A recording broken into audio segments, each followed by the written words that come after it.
Bonjour, bienvenue à l'Académie Guinaud-Marie Cor. Je vais vous donner aujourd'hui quelques conseils pour réussir votre examen de CAP en français.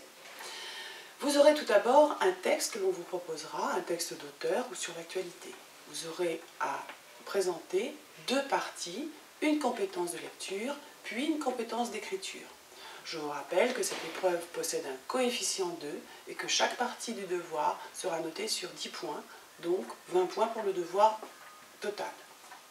Dans la partie compétences de lecture, vous ferez d'abord une lecture silencieuse et très attentive du texte, au moins 2 fois, avec un crayon à la main. Vous soulignerez les mots que vous ne connaissez pas, vous essaierez d'en trouver le sens au travers de la phrase ou du texte général. Vous analyserez ensuite chaque question afin de pouvoir y répondre et vous rédigerez tout d'abord l'ensemble de vos réflexions au brouillon. Vous répondrez à chaque question en construisant une phrase. Construire une phrase, c'est un sujet, un verbe, un complément. Puis vous surveillez bien évidemment au travers de toute votre production écrite, votre orthographe et vous le relirez au fur et à mesure. Vous vous assurerez toujours du temps qu'il vous reste. Puis vous passerez à la deuxième partie de l'épreuve qui est la compétence d'écriture. Vous analyserez le sujet qui vous est proposé en le lisant très attentivement. C'est extrêmement important de comprendre votre sujet. Vous ferez tout d'abord un brouillon.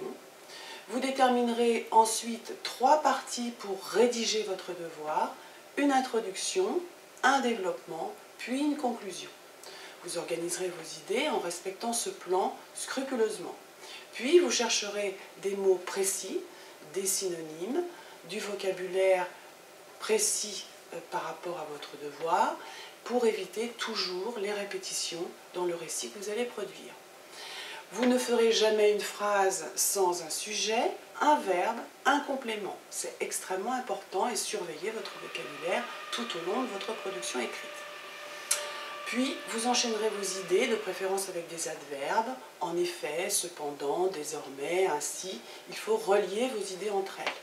Vous relirez ensuite votre devoir dans son ensemble, puis vous corrigerez toutes les fautes d'orthographe. Je vous rappelle qu'on peut vous enlever des points sur votre orthographe pour l'ensemble du devoir. Puis vous recopierez votre brouillon en vous assurant du temps qu'il vous reste. Enfin, vous relirez une nouvelle fois l'ensemble de votre copie. Vous devriez avoir une très bonne note avec tous ces conseils et je vous dis à très bientôt pour d'autres exercices de révision. Au revoir.